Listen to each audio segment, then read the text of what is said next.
The Golden Gate Bridge is one of the most iconic, if not the most iconic bridge in the world. At the time of its opening in 1937, it was both the longest and the tallest suspension bridge in the entire world, spanning 1,280 meters in length and rising 227 meters tall. It provides an important connection between the city of San Francisco and Marin County, and on average, it carries more than 100,000 vehicles per day. What typically is a calm and serene landscape looking across the San Francisco Bay and on towards this incredible bridge all came to a stop just a few weeks ago, as the Golden Gate Bridge now sounds a little something like this.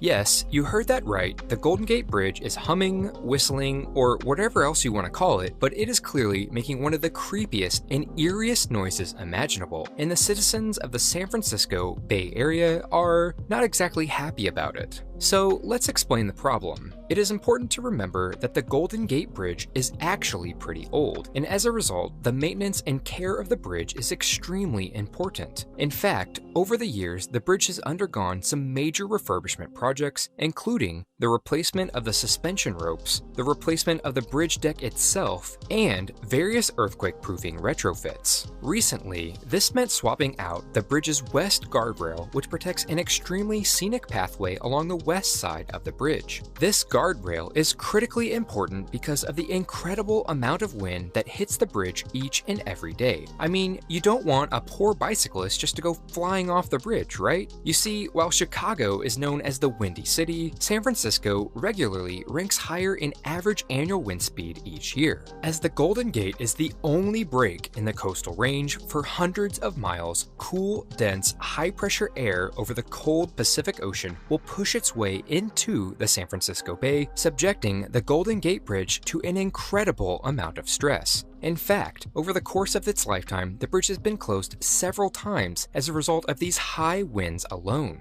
In order to prevent these types of closures from happening in the future and to make the bridge more resistant to wind, bridge engineers came up with a way to make the westernmost guardrail more aerodynamic, and thus better for the overall structure of the bridge. While the old handrail was made up of long, thick vertical slats, the new guardrail contains much narrower slats that are close together and allow for a higher percentage of air to flow through freely. While the bridge is more aerodynamic, the resulting sound can understandably be annoying. But to understand why this sound is occurring, you first have to understand what sound is. The sounds we hear each and every day are actually just made up of pressure waves that travel through the air and along towards our ears, which in turn causes the eardrum to vibrate at frequencies that the brain can decode as particular sounds. In this particular case, as the wind rushes through the openings in the guardrail, the wind becomes unstable, and in turn, patterns of changing pressure occur from the unstable air and sometimes from the vibration of the railing itself. It just so happens that the newly designed guardrail pattern creates just the right changes in pressure to create this extremely eerie hum that can be heard as far away as across the entire San Francisco Bay. Now, at least for the time being, the plan is to keep the implemented changes and avoid re-engineering of the west side guardrail. So as such, if you find yourself in San Francisco in the very near future and on an especially windy day, well, be sure to listen closely for the eerie hum of the bridge, as you are bound to hear it no matter where you are in the city. While it is certainly strange that the bridge makes such a creepy noise, it is certainly not the only strange thing about this absolutely bizarre year that is 2020. In fact, you can find all sorts of other